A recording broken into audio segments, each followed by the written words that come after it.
ఏమండి వరలక్ష్మి గారు, ఏదైతే మీ అమరావతి రైతుల యొక్క త్యాగఫలం ఏదైతే అమరావతి క్యాపిటల్గా అనౌన్స్ చేసింది గవర్నమెంట్, గతంలో అనౌన్స్ చేసిన గవర్నమెంట్, ఇవాళ పూర్తిగా దాన్ని చట్టబద్ధత కల్పించే విధంగా పార్లమెంటు తీర్మానం బిల్లు తీసుకొచ్చి దాన్ని ఎలా చూస్తారు, మీరు ఎలా ఫీల్ అవుతున్నారు? నాకైతే ఆనందంగా ఉందండి. ముందు కూటమి ప్రభుత్వం వచ్చినప్పుడే అసలు బిల్లు 50% అయిపోయింది. ఎందుకంటే అమరావతికి పెట్టుబడులు బోళ్ళు వచ్చినాయి, మళ్ళీ తీసుకొచ్చారు కాబట్టి మేము బిల్లు గురించి ఈసారి పట్టించుకోలేదు. ఎందుకంటే ఎప్పుడన్నా ఒకరోజు అనిపించేది జగన్ మళ్ళీ ఈ పనులన్నీ చూస్తే ఇంకా మనకి అవసరం లేదులే, ఈ పనులన్నీ వస్తున్నాయి, మరి వరల్డ్ బ్యాంక్ అప్పిస్తుంది, మధ్యలో కేంద్ర ప్రభుత్వం ఉంది అడ్డం అని చెప్పి మేము అనుకునేవాళ్ళం.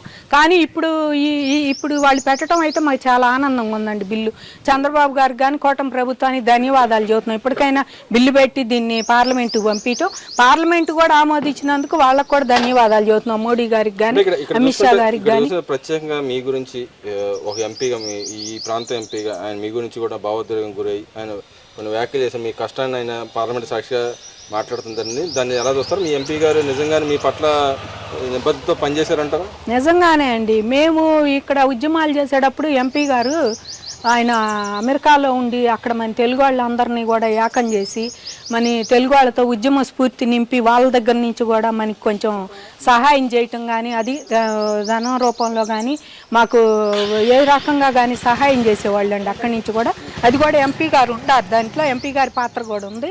కాబట్టి ఎంపీ గారు భావోద్వేగానికి గురి అయ్యి అవటం తప్పే ఉందండి. ఇప్పుడు మాకే అనిపిస్తుంది అమరావతి అయితే వచ్చింది కానీ మరి ఇప్పుడు అమరావతి కోసం 270 మంది పాపం మా పక్కన కూర్చొని ఇట్లాంటి భావోద్వేగానికి గురి అయిపోయి వాళ్ళు అయ్యో పిల్లలకి ఇవ్వాల్సిన పొలాలన్నీ గవర్నమెంట్కి ఇచ్చాం, ఈయన వచ్చాడు మళ్ళీ నేనే వస్తాను 30 ఏళ్ళు అంటున్నాడు, అసలు ఏమైపోవాలి అని చెప్పేసి మరి గగ్గోలు పెట్టి ప్రాణాలు పోయిన రైతులు ఉన్నారండి. వాళ్ళు లేరు కదా. ఇప్పుడు అమరావతి చూడటానికి మేమైతే ఉన్నాం, మా తోటి రైతులు లేరని మాకే చాలా బాధగా ఉందండి. పాపం వాళ్ళందరూ ఉంటే బాగుండేది, ఆనందంగా పంచుకునేవాళ్ళు అని చెప్పేసి ఆనందం అనిపించేది. ఇప్పుడు వాళ్ళు లేరు, అదొక బాధ, ఇదొక సంతోషం మాకు. అన్ని రకాలుగా రైతులకైతే కొంచెం ఊరట. ఎందుకంటే ఎవరన్నా దీన్ని ఏదన్నా చేస్తారో మళ్ళీ నెక్స్ట్ ప్రభుత్వం, ఇప్పుడు జగన్మోహన్ రెడ్డి ప్రెస్ మీట్లో కూడా అదే చెబుతున్నాడు కదా, నెక్స్ట్ ప్రభుత్వం వస్తే మళ్ళీ ఇదే చేస్తా అని. నెక్స్ట్ ప్రభుత్వం నువ్వు ఉన్నప్పుడు విశాఖపట్నం అని చెప్తే బాగుండేది కదా. నువ్వు అంటే ఇక్కడ చూసుకుంటే మనం ఒక్కొక్క పార్టీ స్టాండ్లు చెప్పాల్సిన పరిస్థితిలో ఉన్నప్పుడు కూడా అటుపక్క గతంలో రాష్ట్ర విభజన చేసిన కాంగ్రెస్ పార్టీ కూడా పూర్తి సంపూర్ణ మద్దతు తెలుపుతానే కొన్ని అమెండ్మెంట్లు చేస్తానికి అమెండ్మెంట్లు మీ రైతుల పక్షాన ఆయన అమెండ్మెంట్లు తీసుకురావడం జరిగింది. అదేవిధంగా అపోజిషన్ పార్టీకి ఉన్న రాష్ట్ర అపోజిషన్ పార్టీకి ఉన్న వైసీపీ పార్టీ ఎందుకు అమెండ్మెంట్లు తీసుకురాలేకపోయారు, అసలు పూర్తిగా ఎందుకు వాళ్ళు బాయ్కాట్ చేసేది లేదంటారు? అంటే అసలు రాష్ట్ర క్యాపిటల్ అనేది ఉండకూడదు, క్యాపిటల్ అనే పదానికి కూడా ఆయన పదే చెప్తూ ఉన్నాడు. గతంలో విడిపోయిన పక్కన ఉన్న 2 రాష్ట్రాల గురించి ఒక వ్యక్తి చెప్పాడు, ఇంకో ఆయన కోల్కతా గురించి చెప్పిన పరిస్థితి. వీటిని ఎలా చూడొచ్చు అంటారు? నిజంగానే ప్రజల పక్షానికి అంత నిబద్ధత ఉన్న నాయకుల పార్టీ అనుకోవచ్చా, అనుకోకూడదు అంటారు?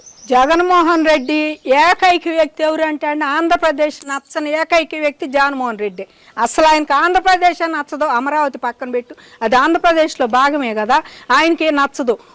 ఒక్క తెలుగు రాష్ట్రాన్ని 2గా చేసి ఆ తెలుగు రాష్ట్రాల్లో ఏదో పాముకోవాలని చూసిన కేసీఆర్ ఏమైపోయాడండి, ఏదో చెయ్యాలి నేను అని తెలుగు రాష్ట్రం, ఒకటే తెలుగు రాష్ట్రం మన దేశంలో, దాన్ని కూడా 2 చేసిన ఘనత అయిందే.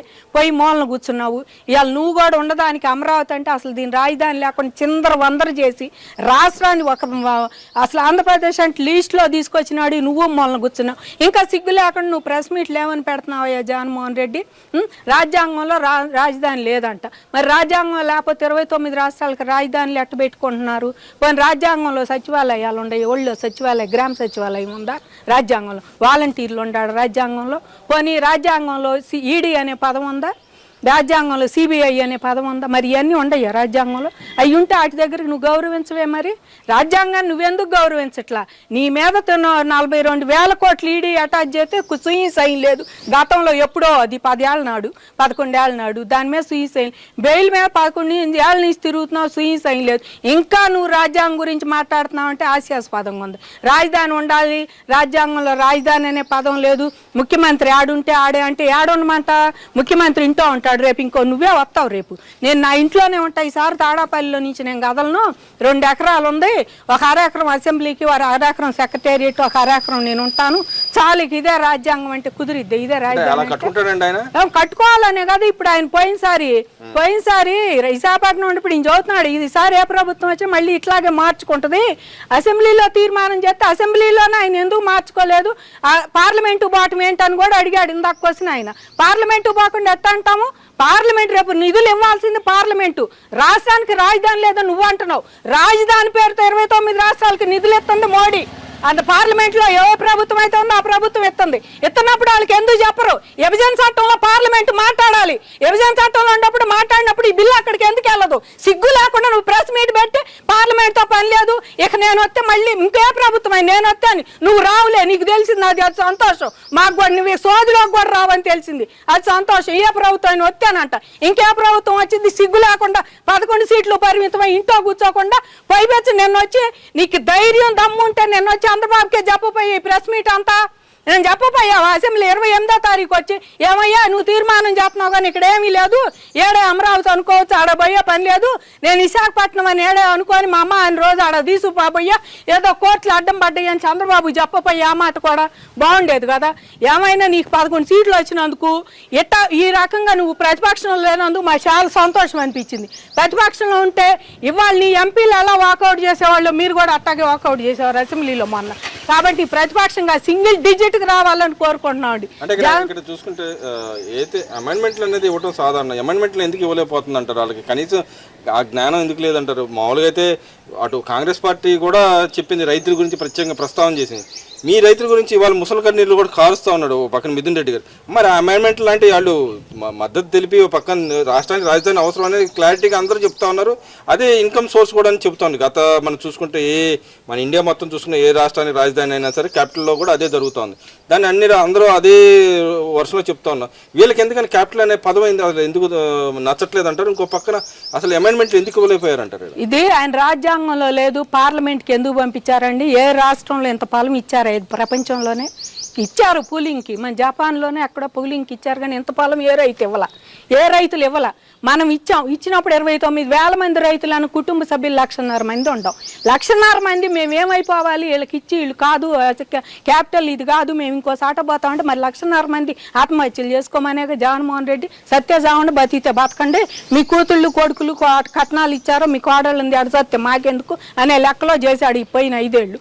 ఇప్పుడు కూడా కాదు అంటే ఇదే రాష్ట్రంలో రాజధాని ఎక్కడ అనలా, కానీ ఇక్కడ ఇలాంటి పరిస్థితి తీసుకొచ్చావు నువ్వు తీసుకొచ్చిన పరిస్థితి తీసుకెళ్ళి మా పార్లమెంట్ నడిపించాల్సిన పరిస్థితి ఈ తీర్మానాన్ని. లేకపోతే నిజంగా నువ్వు అన్నట్టు అక్కడ చేసే పని లేదు.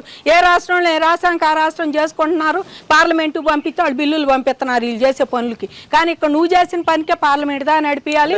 వీళ్ళ తెలియంది ఇది మార్పులు చేర్పులు కాదండి. రేపు ఇది ఆమోదించిన తర్వాత తప్పకుండా సుప్రీంకోర్టుకి వెళ్తారు మళ్ళీ. ఎందుకంటే ఈ నేసిన కేసు ఉంది సుప్రీంకోర్టులో. ఇది 3 రాజధానులు, ఒక రాజధాని కాదు 3 రాజధానులు కావాలి, 3 కూడా కాదు 2 కావాలని వేశాడు. ఏదంటే అమరావతి శాసనసభ అదేమో మరి సచివాలయం ఉండాలి విశాఖపట్నం అన్నాడు. మరి జ్యుడిషియల్ అంటే తర్వాత విశాఖపట్నం కడప అన్నావు కర్నూలు అన్నావు అంటే కాదు 2 అబద్ధాలాడు 2 రాజధానులకు వేశాడు. 3 కూడా కాదు, ఈయన 2 రాజధానులకు వేశాడు. రేపు అక్కడ పోయిన తర్వాత ఈ 4 వాతలు ఉంటాయి. ఇది అయిపోయిన తర్వాత దీన్ని పట్టుకొని ఖచ్చితంగా ప్రభుత్వం సుప్రీంకోర్టు నాకు అయితే అవకాశం ఇచ్చేది కూడా కనపడలేదు. ఎందుకంటే ఈ విషయం యాక్చువల్గా సాక్షాత్ పార్లమెంట్లో బిల్లు చేసిన ఏది విడగొట్టిన బిల్లులోనే పెట్టారు. ఆ రోజు పేరు లేదు కాబట్టి పేరు కేటాయించలేదు. వాళ్ళు పేరు పెట్టమని ఒక అక్షరమే ఇక్కడ కేటాయింపులు జరుగుతున్నప్పుడు ఇంకా ఆయన మాటలు ఎలా చెల్లుబాటు అవుతాయని మీరు అనుకుంటున్నారు? అసలు ఆయన మాటలు ఏం చల్లవండి. ఆయన అన్నట్టు రాజ్యాంగం లేకపోయినా మళ్ళీ వచ్చినా కూడా ఈ నేసిన పార్లమెంటు కేసే ఇప్పుడు మళ్ళీ ప్రభుత్వం దాన్ని వెనక్కి తీసుకోవాలి కదా. ఇదే రాజధాని అమరావతి అన్నప్పుడు అసలు సుప్రీంకోర్టు దాన్ని ఆమోదించింది అంటారు. పక్కన పార్లమెంట్ తప్పకుండా దాని మీద ఆర్గ్యుమెంట్ 2-3 సార్లు అయిపోయిందండి. ఆర్గ్యుమెంట్ అయిపోయింది, రైతుల పక్షం ప్రభుత్వం పక్షం అయింది. ఇప్పుడు ప్రభుత్వం రైతులు ఒకటే గనక దాన్ని మళ్ళీ మీరు హైకోర్టులో ఎలా ఉందో అదే తీర్పు ఫాలో అవ్వండి అని సుప్రీంకోర్టు ఒక తీర్పు ఇస్తే జగన్మోహన్ రెడ్డి కాదుగా జగన్మోహన్ రెడ్డి వాళ్ళ తాత వచ్చినా కూడా దీన్ని ఎవడు ఏమీ చేయలేడు. అదొకటి మాత్రం ఖచ్చితంగా జరిగిద్దండి. రేపు సుప్రీంకోర్టులో కూడా ఇది ఆమోదించేది జరుగుతుంది. ఇక సుప్రీంకోర్టు తీర్పు అనేది ఒకటి ఖచ్చితంగా ఇదే రాజధాని, పార్లమెంట్లో కూడా దీన్ని ఆమోదించారు అందరూ అని చెప్పి. మన మధ్య సుప్రీంకోర్టు జడ్జి కూడా వచ్చేళ్ళారు కదా, ఆయన చీఫ్ జస్టిస్ కూడా వచ్చేళ్ళిన పరిస్థితి. ఆయన కూడా రేపు ఇళ్ళ కూడా ఇవ్వబోతున్నట్టు ఒక డేట్ కూడా అనౌన్స్ చేయడం జరిగింది, చూచాయిగా చెప్పడం జరిగింది. ఇంకా అలాంటప్పుడు ఇంకా ఆయన ఎలా సమర్థిస్తాడు అనుకుంటున్నారు? సమర్థిస్తాను తప్పకుండా కోర్టుకి. ఇప్పుడు రైతులు చూసి ఆయన కోర్టులో మాట్లాడాలి కదా. అంటే జగన్మోహన్ రెడ్డి గారి విషయం, జగన్మోహన్ రెడ్డికి అసలు ఆయనకి ఏమీ చేయలేడండి. ఇదంతా ఆయన చేసుకుంది, ఆయన తీసిన గొయ్యిలో ఆయనే పడ్డట్టు అయింది. కోర్టుల దాకా కానీ పార్లమెంట్ లో కానీ నువ్వు తీసిన గోతులో నువ్వే పడ్డావు. అంటే వాళ్ళ యొక్క నైజం బయటపడింది అంటారు. ఖచ్చితంగా వాళ్ళకి 3 రాజధానులు కాదు, అసలు రాష్ట్రమే ఇష్టం ఉండదు. ఏదో గెలిచాంలే అని పోయి కూర్చొని వీళ్ళు గతంలో ఏం బీకారండి 5 ఏళ్లలో అంతమంది 27 మంది 28 మంది గెలిచి 36 మంది 34 ఉండారు రాజ్యసభలో కానీ దీంట్లో కానీ. ఏం బీకారు వీళ్ళు ఆంధ్రప్రదేశ్కి? ఏమన్నా ఇంత తెచ్చారా? ఎవరు ఏదన్నా అంటే దాని తలకాయలు ఊపుకుంటా సంతకం పెడుతుంది తప్పితే ఆంధ్రప్రదేశ్ ఇది కావాలని అడిగినాడు ఒకడు ఉండారా? కానీ ఈ రోజు ఆయన కొత్త ఇంకో ప్రపోజల్, మీరు ఏమన్నా ఇప్పుడు రాజధాని 2 ప్రాంతాలు అని అంటున్నారు, కానీ ఆయన ఇప్పుడు ఇంకో 150 కిలోమీటర్ పరిధి గల కొత్త రాజధాని ఆయన అనౌన్స్ చేశాడు కదా, మావిగాని అని చెప్పి ఒక కొత్త ప్రాంతం మచిలీపట్నం విజయవాడ గుంటూరు పరిధి బేస్ చేసుకుని కొత్త రాజధాని కావాలని వాళ్ళకి కులాల మధ్య ప్రాంతాల మధ్య మతాల మధ్య స్విచ్ పెడతామంటే చాలా ఆనందం అండి. ఇప్పుడు ప్రాంతం విశాఖపట్నం మొన్నటిదాకా అంటే విశాఖపట్నం వాళ్ళే వద్దు మర్రో మాకు రాజధాని అన్నారు. నీ అరాచకాలు చూసి మీ విజయసాయి రెడ్డి గారే నోరు తెరిచి చెప్పి మీ పార్టీలోంచి బయటికి పోయాడు అక్కడ చేసిన అరాచకాలు. ఇవాళ నువ్వు ఇక్కడ అంటున్నావు ఎందుకు? ఇక్కడెక్కడంటే ఇక్కడికి అక్కడికి ఎంత దూరం ఉంది? ఈ రాజధానికను మరి గుంటూరుకి ఎంత దూరం ఉందండి? ఇప్పుడు ఉన్న రాజధానికి గుంటూరుకి ఎంత దూరం ఉంది? పోనీ మంచి ఇళ్ళు ఉండయి ఆ మధ్యలో? వాటర్ సౌకర్యం ఉందా? ఇక్కడ కృష్ణానది పక్కనే ఉంది, మాకు పొద్దుగూకులు వాటర్ ఫెసిలిటీ ఉంది. ఇక్కడ ఎంతమంది జనం వచ్చినా వాటర్ తగ్గేదే లేదు. వాటర్ ఫ్లో ఎక్కువైతే వదలటానికి గేట్లు కూడా ఉంది. ఎందుకు ఇక్కడ మీరు ఇక్కడ వాటర్ ఫెసిలిటీ ఉందని చంద్రబాబు గారు ఇక్కడ పెడితే గుంటూరులో పెట్టు, మచిలీపట్నంలో పెట్టు. ఎందుకు మచిలీపట్నంలో ఇప్పుడు ఇంకా పోర్ట్లు కొత్తవి వస్తున్నాయి కదా, పక్కన కాకినాడ నుంచి అది రాంబెల్ల ఇవన్నీ పోర్ట్లు పెడితే మచిలీపట్నం దాకా వస్తాయి. ఇంకేంది నీ బాధ? ఎక్కడెక్కడ సముద్రాల కాడ పెట్టమని చేస్తాడు, ఈడికేం పుట్టింది?